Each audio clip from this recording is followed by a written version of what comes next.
The first question might be, why should you even bother improving yourself? And I think the answer to that is something like, so you don't suffer any more stupidly than you have to. And maybe so others don't have to either. It's something like that. You know, like there's a real injunction at the bottom of it. It's not some casual self-help doctrine. It's that if you don't organize yourself properly, you'll pay for it, and in a big way, and so will the people around you. Now, and you could say, well, I don't care about that, but that's actually not true. You actually do care about that, because if you're in pain, you will care about it. And so you do care about it, even if it's just that negative way, you know. It's very rare that you can find someone who's in excruciating pain who would ever say, well, it would be no better if I was out of this. Sort of pain is one of those things that brings the idea that it would be better if it didn't exist along with it. It's incontrovertible. So you get your act together so that there isn't any more stupid pain around you than necessary. Well, so then the question might be, well, how would you go about getting your act together? And the answer to that, and this is a phenomenological idea too, it's something like, look around for something that bothers you and see if you can fix it. Now, I often tell people too, fix the things you repeat every day, because people tend to think of those as trivial, right? You get up, you brush your teeth, you have your breakfast, you know, you have your routines that you go through every day. Well, those probably constitute 50% of your life. And people think, well, they're mundane, I don't need to pay attention to them. It's like, no, that's exactly wrong. The things you do every day, those are the most important things you do. Hands down. All you have to do is do the arithmetic. Let's say you go into you can do this in a room. It's quite fun to do it just when you're sitting in a room, like a room, maybe your bedroom. You can sit there and just sort of meditate on it and think, okay, if I wanted to spend 10 minutes making this room better, what would I have to do? And you have to ask yourself that, right? It's not a command, it's like a genuine question. And things will pop out in the room that you know, there's a stack of papers over there that's kind of bugging you, and you know that maybe a little order there would be a good thing, and you know, there's some rubbish behind your computer monitor that you haven't attended to for like 6 months, and the room would be slightly better if it was a little less dusty and the cables weren't all tangled up the same way. And like, if you allow yourself just to consider the expanse in which you exist at that moment, there'll be all sorts of things that'll pop out in it that you could just fix. And you know, I might say, well, if you were coming to see me for psychotherapy, this easiest thing for us to do first would just be to get you to organize your room. You think, well, is that psychotherapy? And the answer is, well, it depends on how you conceive the limits of your being. And I would say, start where you can start. You know, if something announces itself to you, which is a strange way of thinking about it, as in need of repair, that you could repair, then, hey, fix it. You fix 100 things like that, your life will be a lot different. See, part of what artists do, for example, when Van Gogh paints a room and you look at it glowing, he's trying to show you what's beyond your perception of the room. And I mean this technically, like the way that your visual system is set up is that whenever memory and presumption can replace direct perception, it will, because it's simpler. So you literally see what you expect to see. And if what you see is dull and drab and boring and pointless and uninspiring, then that's you. It's not what's there. And what the artist does when he or she re-represents that mundane reality is to remind you of what's behind it, the potential that's there. And so what I'm suggesting to people is that they take the potential that's right in front of them. It's like, okay, and here's the rule. You're aiming up. If there's something that you could change, that you would change, that might be a very small thing. Could, well, that's within the grasp of your power. Would is within the grasp of your will. To combine those two things might be a very small shift. You might only be willing to make a very tiny step forward. It's like, fine, good enough. Make a tiny step forward. And that makes you a slight bit stronger than you were before. And then the next step can be slightly larger. And it's the path of humility. If people look at their lives, you know, it's a very interesting thing to do. I like the idea of the room, because you can do that at the drop of a hat. You know, go back to where you live and sit down and think, okay, I'm going to make this place better for half an hour. What should I do? You have to ask, and things will just pop up like mad. And it's partly because your mind is a very strange thing. As soon as you give it a name, a genuine aim, it'll reconfigure the world in keeping with that aim. That's actually how you see to begin with. And so if you set it a task, especially, you have to be genuine about it, which is why you have to bring your thoughts and emotions together, and then you have to get them in your body so you're acting consistently. You have to be genuine about the aim, but once you aim, the world will reconfigure itself around that aim, which is very strange. Be careful what you aim at, right? What you aim at determines the way the world manifests itself to you. And so if the world is manifesting itself in a very negative way, one thing to ask is, are you aiming at the right thing? Now, I'm not trying to reduce everybody's problems to an improper aim. People get cut off at the knees for all sorts of reasons. They get sick, they have accidents. There's a random element to being, that's for sure. And so you don't want to take anything, even that particular phrase, too far. You want to bind it with the fact that random things do happen to people. But it's still a great thing to ask. And so what that means is, well, you get up in the morning and you're excited about the day. You're ready to go. And so as far as I can tell, what you do is you specify your long-term ideal. Maybe you also specify a place you want to stay the hell away from so that you're terrified to fail as well as excited about succeeding, because that's also useful. You specify your goal. You do that in some sense as a unique individual. You want to specify goals that make you say, oh, if that could happen as a consequence of my efforts, it would clearly be worthwhile. Okay, well, this is what I'm aiming for. How does that instantiate itself day to day, week to week, month to month? And that's where something like a schedule can be unbelievably useful. Google Calendar. It's like, make a damn schedule and stick to it. Okay, so what's the rule with the schedule? It's not a bloody prison. That's the first thing that people do wrong. They say, well, I don't like to follow a schedule. It's like, well, what kind of schedule are you setting up? Well, I have to do this, then I have to do this, then I have to do this, and then I just go play video games, because who wants to do all these things that I have to do? It's like, wrong. Set the damn schedule up so that you have the day you want. That's the trick. It's like, okay, I've got tomorrow. If I was going to set it up so it was the best possible day I could have, practically speaking, what would it look like? Maybe 20% of your day has to be responsibility and obligation, or maybe it's more than that, depending on how far behind you are. But even that, you can ask yourself, okay, well, I've got these responsibilities. I have to schedule the damn things in. What's the right ratio of responsibility to reward? And you can ask yourself that, just like you'd negotiate with someone who is working for you. It's like, okay, you got to work tomorrow. Okay, so I want you to work tomorrow. And you might say, okay, well, what are you going to do for me that makes it likely that I'll work for you? Well, you could ask yourself that, So maybe you do an hour of responsibility and then you play a video game for 15 minutes. I don't know, whatever turns your crank, man. But, you have to negotiate with yourself and not tyrannize yourself. Like you're negotiating with someone that you care for, that you would like to be productive and have a good life. And that's how you make the schedule. It's like, and then you look at the day and you think, well, if I had that day, that'd be good. Great.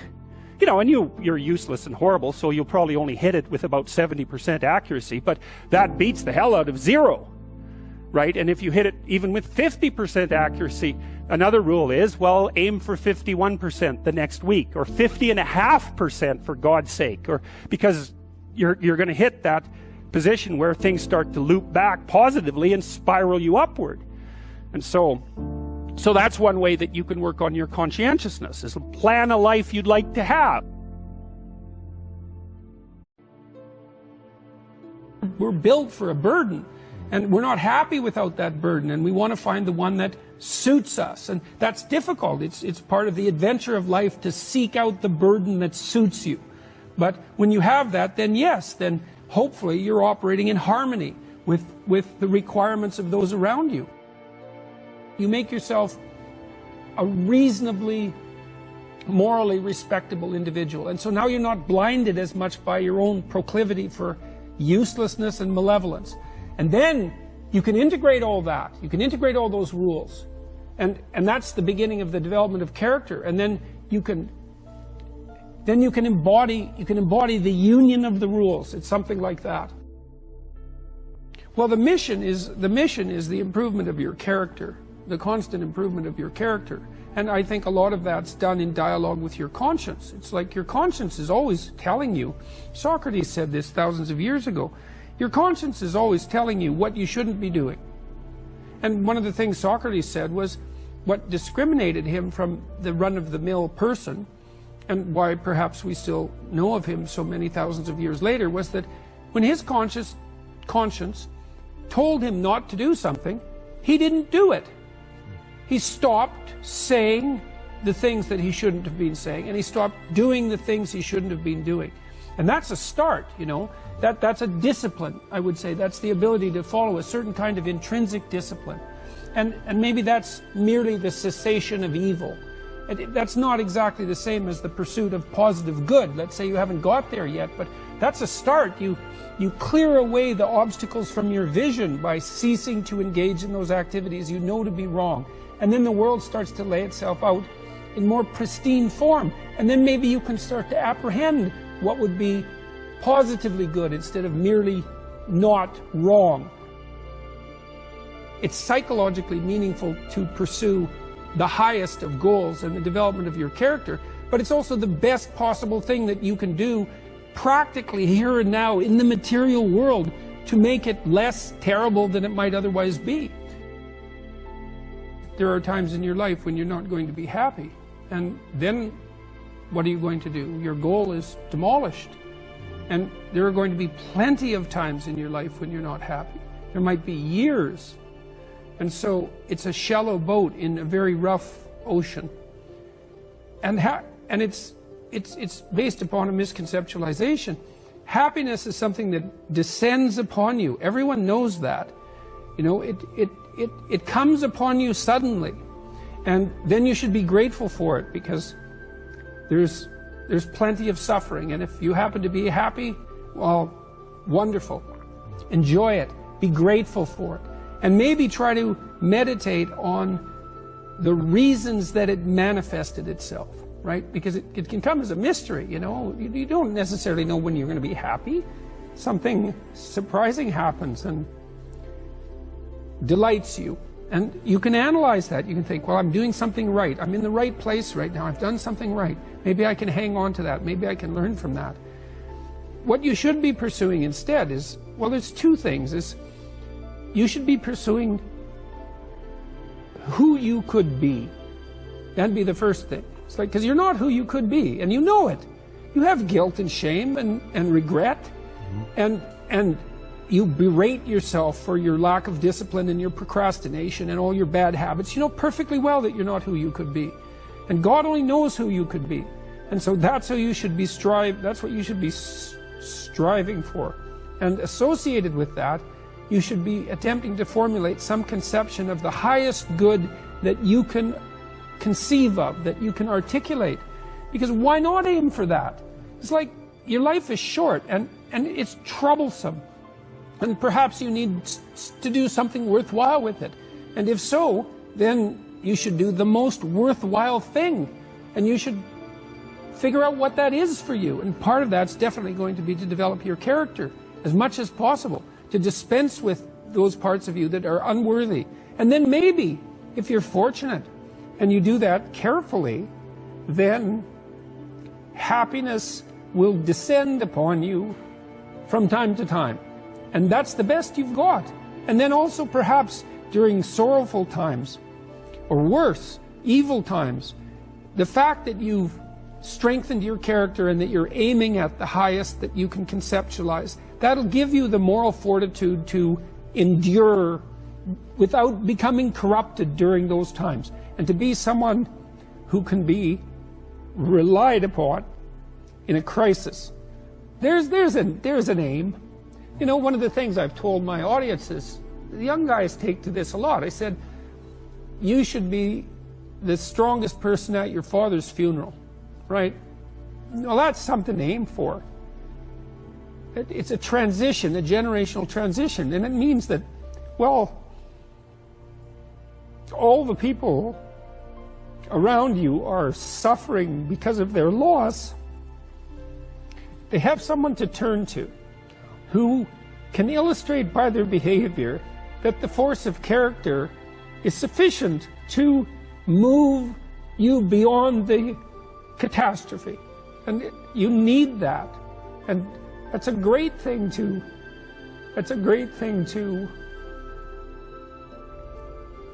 hypothesize as your aim. And happiness just evaporates as irrelevant in light of that sort of conceptualization.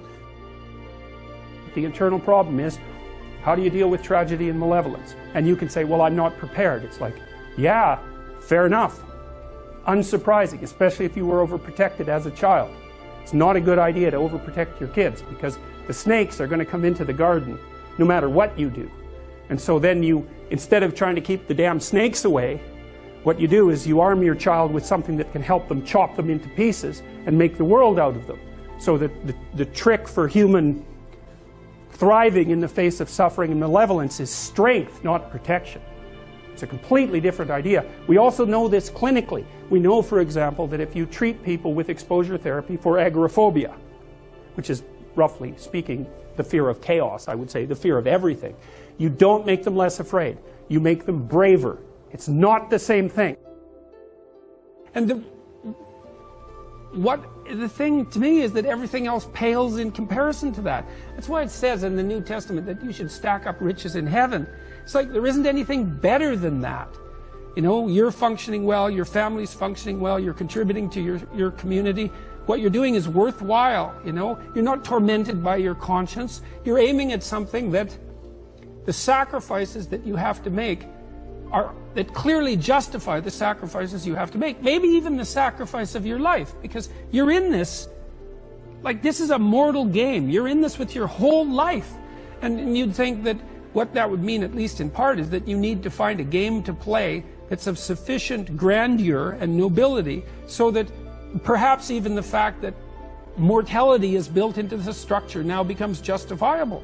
I mean, it's a hell of an ambition, but it doesn't seem to me to be something that's impossible. I think you can live your life enough so that it justifies itself despite its limitation. That's the real question. Can you do that?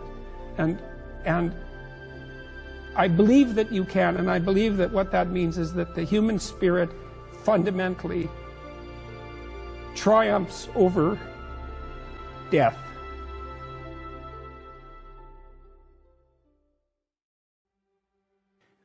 The world shifts itself around your aim, because you're a creature that has an aim. You have to have an aim in order to do something. You're an aiming creature. You look at a point and you move towards it. It's built right into you. And so you have an aim. Well, let's say your aim is the highest possible aim.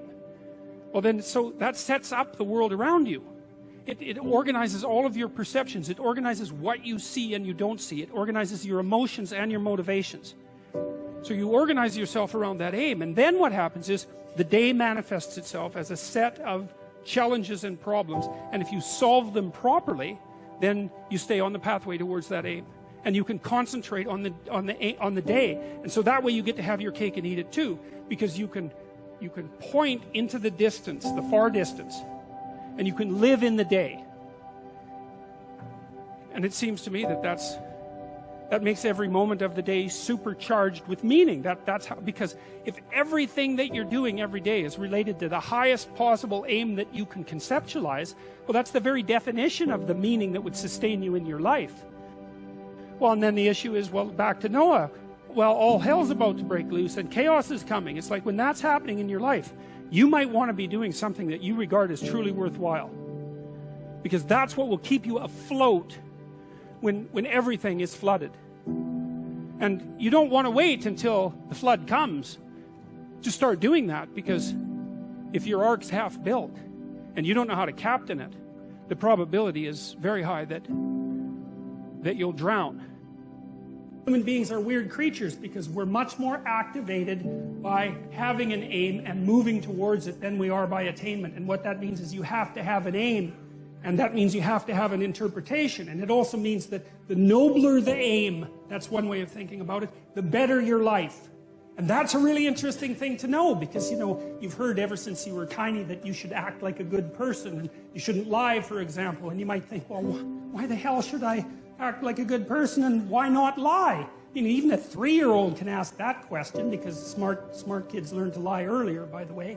And they think, well, why not twist the fabric of reality so that it serves your specific short-term needs? I mean, that's a great question. Why not do that? Why act morally? If you can get away with something and it brings you closer to something you want, well, why not do it? These are good questions. It's not self-evident. Well, it seems to me tied in with what I just mentioned. It's like you destabilize yourself and things become chaotic. That's not good. And if you don't have a noble aim, then you have nothing but shallow, trivial pleasures, and they don't sustain you. And that's not good, because life is so difficult, it's so much suffering, it's so complex. It ends, and everyone dies, and it's painful. It's like, without a noble aim, how can you withstand any of that? You can't. You become desperate, and once you become desperate, things go from bad to worse very rapidly when you become desperate. And so there's the idea of the noble aim, and it's not something. It's something that's necessary. It's the bread that people cannot live without, right? That's not physical bread. It's the noble aim. And what is that? If you configure your life so that what you are genuinely doing is aiming at the highest possible good, then the things that you need to survive and to thrive on a day-to-day basis will deliver themselves to you. That's a hypothesis, and it's not some simple hypothesis, right? Because what it basically says is, if you dare to do the most difficult thing that you can conceptualize, your life will work out better than it will if you do anything else. Well, how are you going to find out if that's true? Well, it's a Kierkegaardian leap of faith. There's no way you're going to find out whether or not that's true unless you do it. So no one can tell you either, just because it works for someone else. I mean, that's interesting and all that, but it's no proof that it'll work for you. You have to be all in this game. All right, so you're always in one of these little frameworks, and there's just no getting out of it. And that's because, at any given moment, it's like field theory. There used to be psychological theories that talked about the field of human experience, something like that, and this is kind of what that is. This is a field, and basically what happens is you parse out a little part of the world, say, and an amount you can handle. So let's say it has some duration. You're not aiming at something 50 years in the future. It's because how the hell are you going to do that? There's too many variables, So you're aiming at some handleable amount of time, and you posit a goal in there, and you plot your route, and then that tells you what's up and tells you what's down, because up moves you towards the goal and down moves you away from the goal, and that sets up your motivational framework so that you have something worth attaining. That's a really interesting thing to know too. It's like, why have a goal? Well, it's easy. No goal, no positive emotion.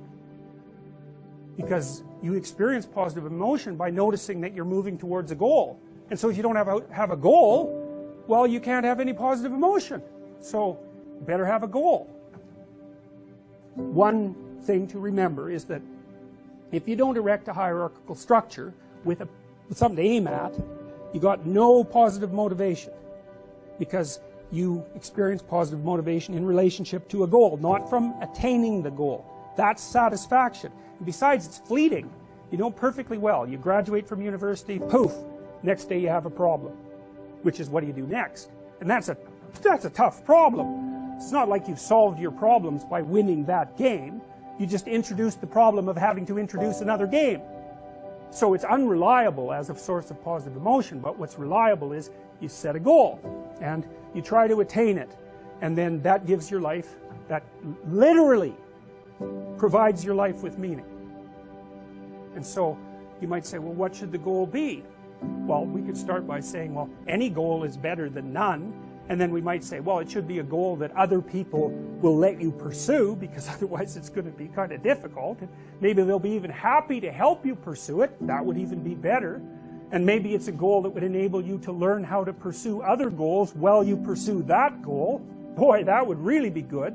And so you can see that your goal is parameterized But that doesn't mean that any old goal works. It means there's some goals that work nicely and some not so nicely. There are playable games and non-playable games. That's a good way of thinking about it. And you want to have a playable game. And there's a lot of them.